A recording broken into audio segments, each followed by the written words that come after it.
Atrodai tu prastai. Net veido oda tokia, gal apsinuodijai? Ne, valgau kaip pakliūva. Tada, kada turiu laiko, ne tada, kada reikia. Tai ir sustreikavo. Nusipirk probiotikų. Labai gerai padeda, aš pati ne kartą gėriau. O ką jie daro?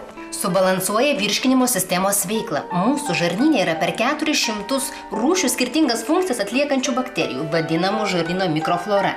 Žarnyno sveikata priklauso nuo mūsų mitybos. Dažnai į žarnyną žiūrime tik kaip į šiukšlių dėžę. Valgome nelaiku, daug chemikalais, herbicidais apdoroto maisto, nesaikingai valgome saldumynus, o dar stresai.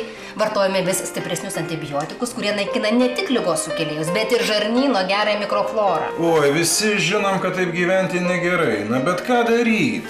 Aš kiekvieną dieną geriau jogurtą. Girdėjau, kad tai labai padeda virškinimui, bet man nepadeda.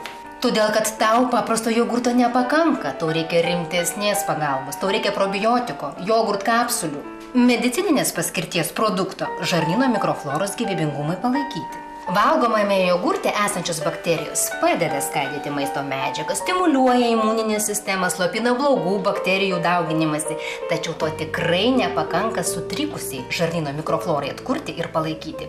Probiotikai su specialiai išaugintomis bakterijomis veikia efektyviau nei rūgusio pieno produktai su įprastomis bakterijomis. Probiotikose yra didesnė gerųjų bakterijų koncentracija, o kapsulėse jogurt gerosios bakterijos dar apsaugotos ir nuo skrandžio rūgščių atakų, todėl jų bakterijos nežūva ir pasiekia galutinį tikslą – žarnyną.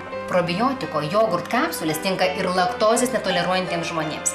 Vienoje kapsulėje yra 10 kartų daugiau gerųjų bakterijų negu 125 ml jogurto indelyje. O kiek reikia išgerti kapsulių jogurtų? Oi, nei pieno produktų, nei probiotikų gerosios bakterijos žarnyne neapsigyvena. Todėl probiotiko jogurt reikia gerti po 1 kapsulę 1-3 kartus per dieną valgio metu. Profilaktiškai 2 kartus per metus po mėnesį. Arba tada, kada reikia. Jei vartojame antibiotikai, nusilpusi imuninė sistema, jei vargina pilvo pūtimas, pilnumo jausmas, užkietėjus viduriams, laikantis dietos ar maitinantis nereguliariai. Jogurt kapsulės vartoti paprasta ir patogu. Nebūtina laikyti šaldytuve, todėl tinka keliaujant. Galima vartoti ir vaikams, ir suaugusiems. Ir nė vienos kalorijos. Nupirksi? Žinoma.